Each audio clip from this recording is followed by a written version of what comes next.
Assalamu alaikum. I am Dr. Salma Akhtar, Professor and Head, Department of Physiology at the Women's Medical College. Today, I will give you a lecture on cardiovascular system, item 1. And on this item, I will tell you about the properties of cardiac muscle. So before going to properties, I will tell you something about cardiovascular system. And the cardiovascular system is consist of these parts, that is heart, arteries, capillaries and veins. Vascular means vessels, that is arteries, capillaries and veins, and heart. Heart means cardiac. Cardiovascular system, this is the figure of cardiovascular heart, and it shows the structure of heart. Heart consists of 4 chambers, 2 atria and 2 ventricles. Actually, atria receives blood and ventricles pumps out blood. This is right side, this is left side.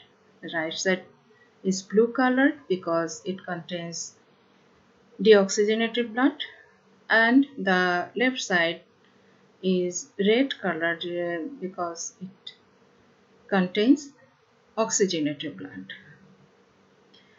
Right side, the right atria receives blood from the systemic circulation through the superior vena cava and inferior vena cava, and it is deoxygenated blood, that is, it is venous blood. And from this right atria, blood go to the right ventricle through this opening, that is right atrioventricular opening.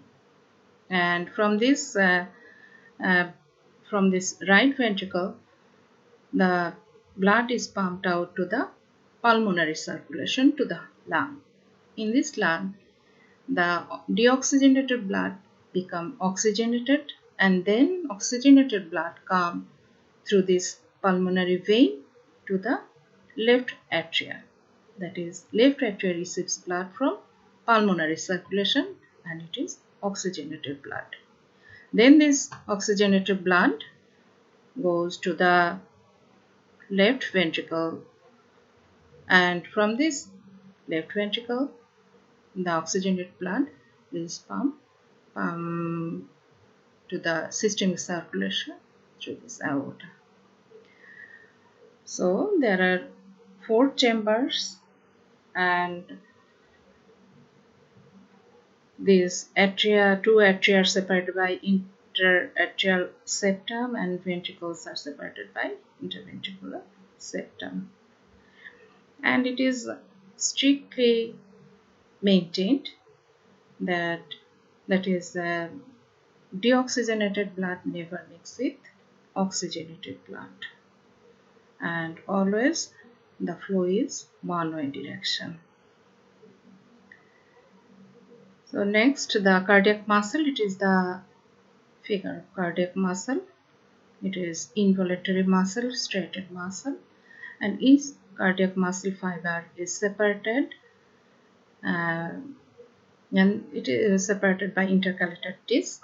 And in this intercalated disc, gap junctions are there. The gap junctions means they are highly permeable. So it is highly permeable to the ions. And then come to the point, that is, today's lecture is on properties of cardiac muscle. These are some properties of cardiac muscle: autorhythmicity, conductivity, excitability and contractility, functional syncytium, all or non-law, Frank-starling law, and refractory period. So the first property is autorhythmicity. Autorhythmicity, actually this is 2 words, that is automaticity and rhythmicity. Automaticity means the cardiac muscle can initiate or produce by its own impulse by itself. So they can initiate their own impulse, and rhythmicity, and they discharge this stimulation rhythmically, that is at a regular interval. And this rhythmically, autorhythmicity, they cause the heart rate, normal heart rate, and the normal range of heart rate is 60 to 100 beats per minute. So about 60 to 100 beats are produced in the heart by itself, and then it is conducted throughout the heart muscle. Conductivity, that is after initiating the stimulation at regular interval, this stimulation or action potential is conducted throughout the cardiac muscle. And this conduction velocity is different in different areas. I'll discuss after. The next property is excitability and contractility. Heart muscle can be excited by other source with adequate stimuli, and the response is contraction. The next property is functional syncytium. We know that cardiac muscle is involuntary striated muscle and are separated by intercalated disc. And these intercalated disc gap junctions are there, which are gap junctions means very permeable junctions. So any stimulation occur in one cell, one cardiac muscle fiber can spread throughout the other muscle fiber so easily and quickly, and the response is contraction as a whole. So sometimes it seems that there is a protoplasmic continuation. Actually, there is no protoplasmic continuation, but it functions as syncytium. So this is another property. And the syncytium, functional syncytium, there are two parts, that is atrial syncytium and ventricular syncytium. That is atrial, when atria are stimulated, atria contracts as a whole, as a unit, and ventricles also contracts like this. So there are two syncytia, atrial syncytium and ventricular syncytium. So this is the figure, and you see the intercalated disc. These are the cardiac muscle fiber, single fiber, which is a single nucleus, and it is branching, then uniting. It is not branching. So this is the intercalated disc, that is the joining of these two fiber. This is intercalated disc, and there is gap junction, that is it is highly permeable. Okay, next property is all or none law. This is a law, so you have memorized as it is. Never miss or don't add any words in this law. The law states that if an adequate stimulus is applied to heart muscle, the heart muscle responds to its maximum. But the stimulation is not adequate, it does not respond at all. So it is called all or none law. Now another law is there, that is Frank-starling law. It states that within physiological limit, the greater the initial length of the cardiac muscle fiber, the greater will be the force of contraction. So we see here that the force of contraction is directly proportional to the initial length of the cardiac muscle, and which must be in physiologic limit. So it is the initial length of muscle fiber, means the length of cardiac muscle at the end of diastole, that is at the before the beginning of systole, ventricular systole. So ventricular systole, it ensures cardiac output, and cardiac output means ejection of blood from heart per minute, and again this cardiac output is same as venous return. Venous return means the heart receives blood per minute. So which amount of blood is collected, it must be ejected, and actually cardiac output is equal to venous return. We know cardiac output or venous return is about 5 liters per minute. And the last property is refractory period.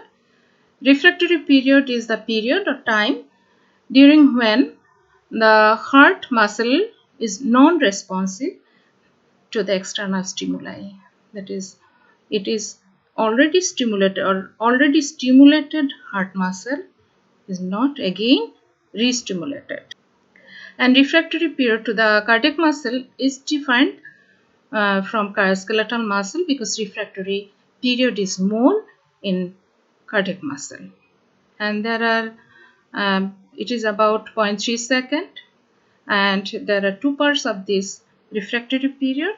First part is absolute refractory period and second part is relative refractory period. Absolute refractory period means the period when totally heart muscle is non-responsive. It is absolute refractory period, and it consists of the total depolarization time. It is the figure of action potential of heart muscle. It is depolarization, plateau, and then repolarization. And so total depolarization time and the first one third of repolarization time includes in absolute refractory period. The time of absolute refractory period is 0.25 to 0.3 second. In this time, or in this period, heart is totally non-responsive to another stimuli.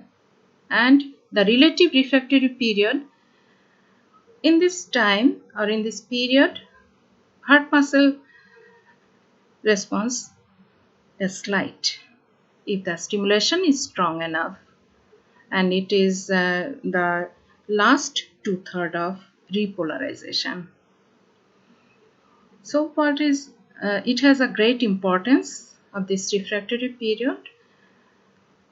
Because of this refractory period, heart muscle cannot be titanized or fatigued. So it never titanized or fatigued. And another important fact is that it allows time for the heart chambers to fill during diastole before next contraction. So these are all about properties of cardiac muscle. Thank you.